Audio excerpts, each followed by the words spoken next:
Once you have made your basic corn husk doll, whether it has a skirt or it has legs, you can now make your doll fancier if you want.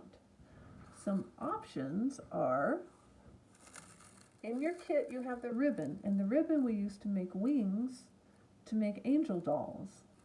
This is one kind of wing and setup, and also this is Tara's doll, and she used red yarn to tie the wrists, and she used red yarn to make a belt. So it's a very pretty little belt in there.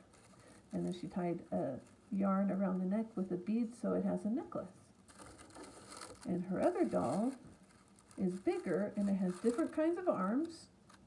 And on the skirt, when she peeled up the layers, she left one smooth and the rest she tore and let dry, which makes this nice wispy kind of technique. And then she used a blue yarn for the belt with a bead on the blue yarn belt to decorate that. And then she has the extra long blue wings here with a gold wing behind to make it a double fancier angel. So I'm going to teach you how to do these different techniques. The first technique I'm going to show you is when you want to make this curly bit on the end of a skirt, what we're going to do is take your corn husks and you are going to tear them gently just up the grain, and you're going to go over the entire corn husk, a little piece at a time.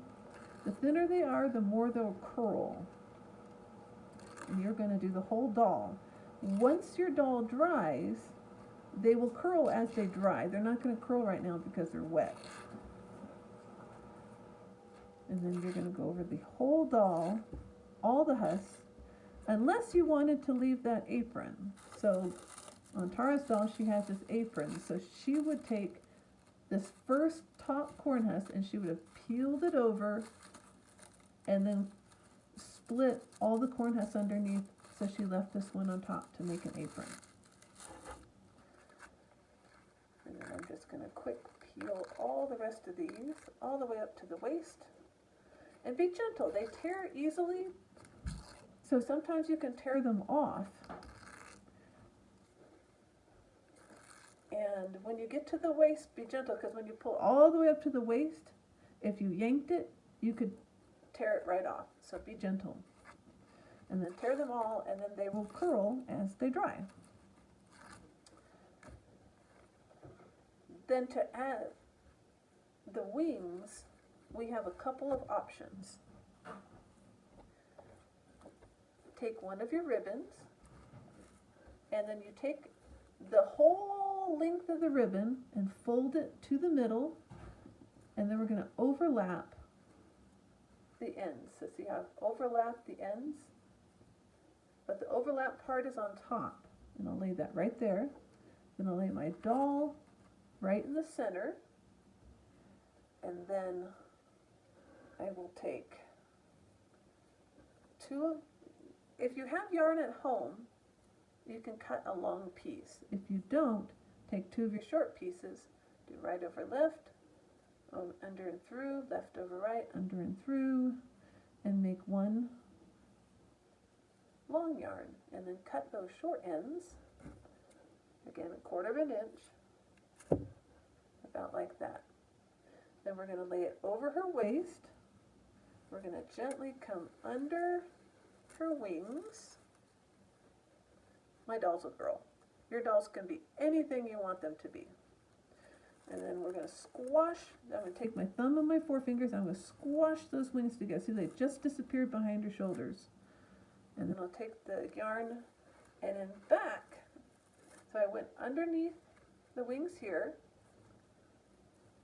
And then I'm going to show you, I'm going to show what's going on in the back. I'm just going to flip the doll over, and then the two ends, I'm going to cross them over the wings, and I'm going to squash those wings down and come up right around the doll's neck.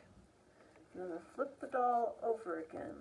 Now see how this went over the arm? I'm going to straighten that out because this is our wings and we want them to be even, and well, I want mine to be even and sticking out like that. I'll turn it around to the front, And take our yarn, hold both ends in one hand, and just make it a little bit snug. Just sort of pull just a bit. Then again, we'll do our square knot, right over left, under and through, pull it tight, right around her throat, but we can't help that. She's going to have to get a knot around her throat. Then left over right, under and through, pull that tight. Then if you want to put a bead on that, you can. We'll trim that. And then these ribbons, you can twist them a little bit, just sort of play with it. And you can have wings that are up, you can have wings that are straight out, you can have wings that are down if you want to. Kind of like that. And that makes an angel doll or a fairy doll or whatever you want to call your doll. So that's one way of making the wings.